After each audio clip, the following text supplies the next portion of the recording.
Israel ने Syria की राजधानी दमिश्क में ईरानी दूतावास पर एक बड़ी एयर स्ट्राइक की थी, जिसमें ईरान के वरिष्ठ कमांडर ब्रिगेडियर जनरल मोहम्मद रेजा जाहेदी समेत ईरान के 7 बड़े सैन्य अधिकारियों की मौत हो गई थी। और इस हमले के बाद से ही ईरान बौखलाया हुआ था। ईरान के विदेश मंत्री हुसैन अमीर अब्दुल्लाहिन ने कहा था कि इस हमले के जिम्मेदार लोगों को बख्शा नहीं जाएगा। वहीं दूसरी तरफ लेबनान के आतंकी संगठन हिजबुल्लाह ने भी इजराइल से बदला लेने की कसम खाई थी।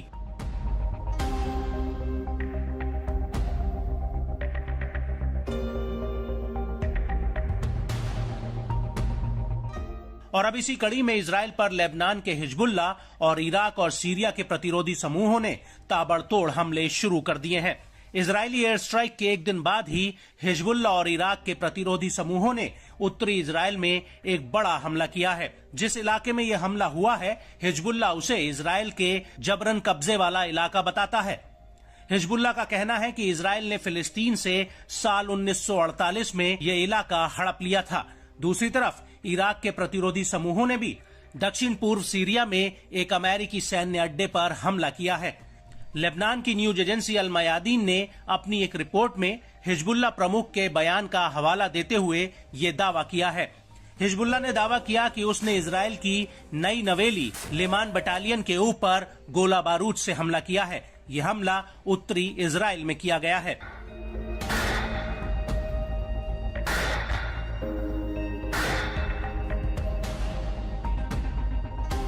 हालांकि ये पहली बार नहीं है जब हिजबुल्लाह और इराक और सीरिया के प्रतिरोधी समूहों ने एक साथ उत्तरी इजराइल पर अलग अलग हमले किए हों, बल्कि हालिया दिनों में ये तीनों ही इजराइल पर एक साथ हमले करते आ रहे हैं। हिजबुल्लाह का कहना है कि उसने कब्जे वाले शीबा फार्म्स में रुइसत अल आलाम और कफार चौबा हिल्स में इजरायली सैनिकों के ऊपर रॉकेटों का एक पूरा साल्वो दागा है। इसके अलावा बगदादी सैन्य चौकी पर भी इजरायली सेना की एक टेक्निकल टीम पर भी हमला हुआ है, जो जासूसी उपकरणों की जांच में लगी हुई थी।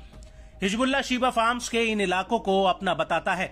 वहीं इन हमलों के इतर हिजबुल्लाह ने इजराइल के रेमोन एयरपोर्ट पर भी एक ड्रोन अटैक करने की कोशिश की है। हालांकि टाइम्स ऑफ इजराइल का कहना है कि एक अज्ञात ड्रोन इस एयरपोर्ट के करीब जॉर्डन की सीमा में अपने आप फट गया। लेकिन इजराइल पर हमले के अलावा हिजबुल्लाह ने जॉर्डन और इराक बॉर्डर के करीब सीरिया के होम्स प्रांत में अमेरिकी सेना के एक सैन्य अड्डे पर ड्रोन अटैक किया है।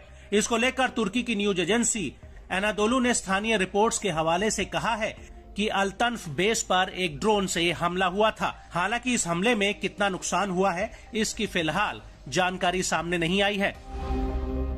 लेकिन बड़ी बात यह है कि एक तरफ लेबनान का हिजबुल्लाह इजराइल पर हमले कर रहा था, वहीं दूसरी तरफ इराक के प्रतिरोधी समूहों ने इजराइल के तलनौफ एयरबेस पर एक ड्रोन हमला कर दिया है। जहां पर यह हमला हुआ है वो इलाका दक्षिणी रहवोत से महज 5 किलोमीटर की दूरी पर है।